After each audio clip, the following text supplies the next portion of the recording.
کیا آپ کو معلوم ہے کہ بڑے بڑے سائنٹسٹ جیسے کہ ارسطوٹل، آئزیک نیوٹن، البرٹ آئنسٹائن اور چارلس ڈارون خدا کے وجود کے قائل تھے؟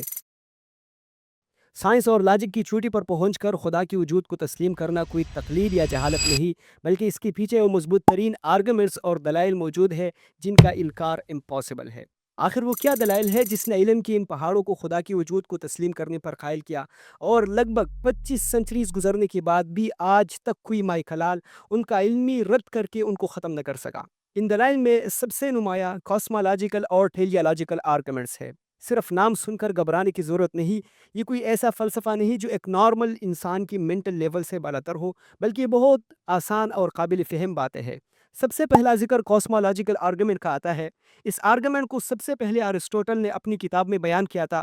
اس کے بعد مختلف فلاسفرز نے آ کر اس پر کام کر کے اسے مزید فلٹر کیا، جن میں امام غزالی، ابن رشد، ابو علی سینا اور مڈل ایج کے ایک فلاسفر ایکوائنیس خاص طور پر قابل ذکر ہے۔ اس آرگومنٹ میں یہ بتایا جاتا ہے کہ دنیا میں موجود سوئی سے لے کر بڑی مشینریز تک کوئی بھی چیز بغیر سبب کے وجود میں نہیں آ سکتی، بلکہ ہر چیز کا ایک سبب اور کاز ہوتا ہے جس کی وجہ سے وہ وجود میں آتی ہے۔ تو پھر ایک سوال اٹھتا ہے کہ کائنات کا سبب کیا ہے؟ تو اس آرگومنٹ کے مطابق کائنات کا ضرور کوئی نہ کوئی اولین سبب ہوگا جس نے اس کو کریٹ کیا ہے، اور یہ اولین سبب دا فرسٹ کاز خدا ہے، جس کو ارسطوٹل نے اپنی کتاب میں دا فرسٹ موور یعنی کارخانہ عالم کو پہلی دفعہ چلانے والے کا نام دیا تھا۔ اس آرگومنٹ کو مزید ٹھوس انداز میں یوں پیش کیا جا سکتا ہے کہ کائنات کی کریشن کے بارے میں ہمارے پاس 4 پاسبل ایکسپلینیشنز ہو سکتی ہے کہ کائنات آخر کس طرح وجود میں آیا ہے۔ سب سے پہلا یہ ہے کہ کائنات خود سے خود وجود میں آیا ہے، لیکن یہ سائنس اور لاجک کے اعتبار سے مکمل رانگ اور امپاسبل ہے، کیونکہ کائنات مادہ ہے، میٹر ہے، اور میٹر کے لیے یہ ناممکن ہے کہ وہ خود بخود بغیر کسی سبب کے، بغیر کسی کاز کے وجود میں آئے، حتیٰ کہ ایک سوئی بھی خود بخود وجود میں نہیں آ سکتی۔ دوسری یہ کہ کائنات نے خود اپنے آپ کو وجود بخشا ہے، خود اپنے آپ کو کریٹ کیا ہے، یہ بھی لاجیکلی اور سائنٹیفکلی مکمل امپاسبل ہے۔ یہ بالکل اس طرح ہے کہ آپ کہیں کہ مجھے میرے والدین نے پیدا کیا، یہ تو ٹھیک ہے، لیکن اگر آپ کہیں کہ میں نے خود اپنے آپ کو پیدا کیا، یہ بالکل غلط ہے، کیونکہ جب آپ کا وجود ہی نہیں تھا، آپ تھے ہی نہیں، تو آپ نے کس طرح اپنے آپ کو پیدا کیا؟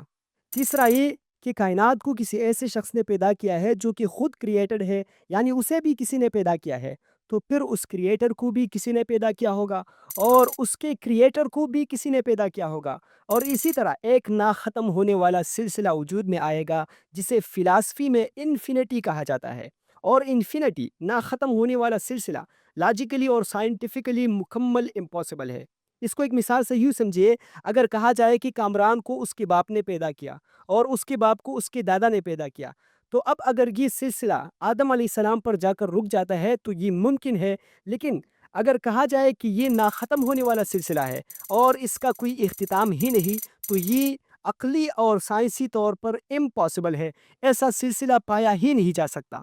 اسی لیے تخلیقی کائنات کی یہ ایکسپلینیشن بھی امپاسبل ہوئی۔ اب آخر میں ہمارے پاس صرف ایک آپشن رہتا ہے، وہ یہ ہے کہ کائنات کو کسی ایسے شخص نے پیدا کیا ہے جو خود انکریٹڈ ہے، جسے کسی نے پیدا نہیں کیا، اور یہی کائنات کی دا بیسٹ ایکسپلینیشن ہے۔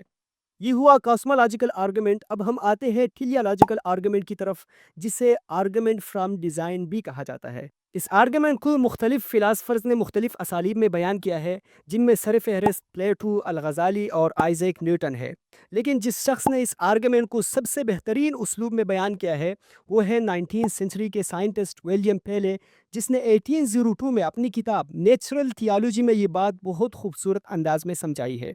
اس کا کہنا ہے کہ اگر کوئی شخص صحرا میں جا رہا ہو اور اس کی نظر صحرا میں کسی گھڑی پر پڑے جو ایک پیچیدہ نظام میں مربوط، انتہائی کمپلیکسٹی اور ایک خاص پرپس وقت بتانے کے لیے بنائی گئی ہو، تو فوراً اس شخص کا ذہن بدیہی طور پر اس بات کی طرف جائے گا کہ ضرور کسی باشعور شخص نے، کسی انٹیلیجنٹ بینگ نے اس کو اسی طرح ڈیزائن کیا ہے، اور ایک لمحہ کے لیے بھی اس کا ذہن اس بات کی اجازت نہیں دے گا کہ یہ گھڑی خود بخود ایک اندھے سسٹم کے تحت وجود میں آئی ہے۔ اسی طرح ذرا ایک قدم آگے جا کر اگر اس کائنات اور اس میں موجود کریشن پر نظر دوڑائی جائے تو ہر جگہ اور ہر کریشن میں گھڑی سے 1000 درجہ زیادہ ڈیزائننگ اور دقت نظر آئے گی۔ ہیومن برین جس نے ہمارے اس ماڈرن ورلڈ کو کھڑا کیا ہے، ہیومن آئی، ڈی این اے کوڈنگ اور اسی طرح الیکٹران چارج اور گریویٹیشنل کانسٹنٹ، جن میں اگر تھوڑی سی بھی تبدیلی واقع ہوتی ہے تو کائنات کا سارا نظام درہم برہم ہو سکتا ہے۔ کہا جاتا ہے کہ یہ کائنات اور اس کا نظام ایسے فکسڈ ریشوز پر قائم ہے،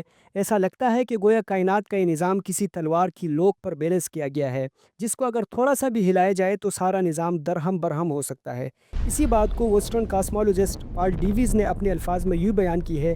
حقیقتاً حیرت انگیز بات یہ نہیں کہ زمین پر زندگی تلوار کی نوک پر بیلنس کر دی گئی ہے، بلکہ اس سے زیادہ حیران کن بات یہ ہے کہ پوری کائنات تلوار کی نوک پر بیلنس کر دی گئی ہے، اور اگر نیچرل لازمے سے کسی ایک میں بھی معمولی سا فرق پڑ جاتا ہے تو سارا نظام درہم برہم ہو سکتا ہے۔ تو جس طرح گھڑی دیکھ کر ذہن ایک باشعور شخص کی طرف جاتا ہے، تو پھر اس کائنات اور اس میں موجود کریشنز کو دیکھ کر، جو اس گھڑی سے 1000 درجہ زیادہ پیچیدہ اور سسٹمیٹک ہے، کس طرح ذہن ایک باشعور ذات، ایک انٹیلیجنٹ بینگ کی طرف نہیں جا سکتا، اور کس عقل کی بنیاد پر کہا جا سکتا ہے کہ یہ سب حادثاتی طور پر بائی چانس وجود میں آیا ہے۔ تو اس سے کلیئرلی یہ ثابت ہوا کہ کوئی انتہائی درجے کا باشعور ذات ہے جس نے ان سب کو اس ڈیزائن اور ترتیب کے ساتھ پیدا کیا ہے۔ اسی بات کو آئزیک نیوٹن نے اپنے الفاظ میں یوں بیان کیا ہے: سورج، سیاروں اور دمدار ستاروں کا یہ انتہائی خوبصورت نظام صرف ایک ذہین اور طاقتور ہستی کے مشورے اور حکمرانی سے ہی وجود میں آ سکتا ہے۔ حتیٰ کہ چارلس ڈارون نے بھی،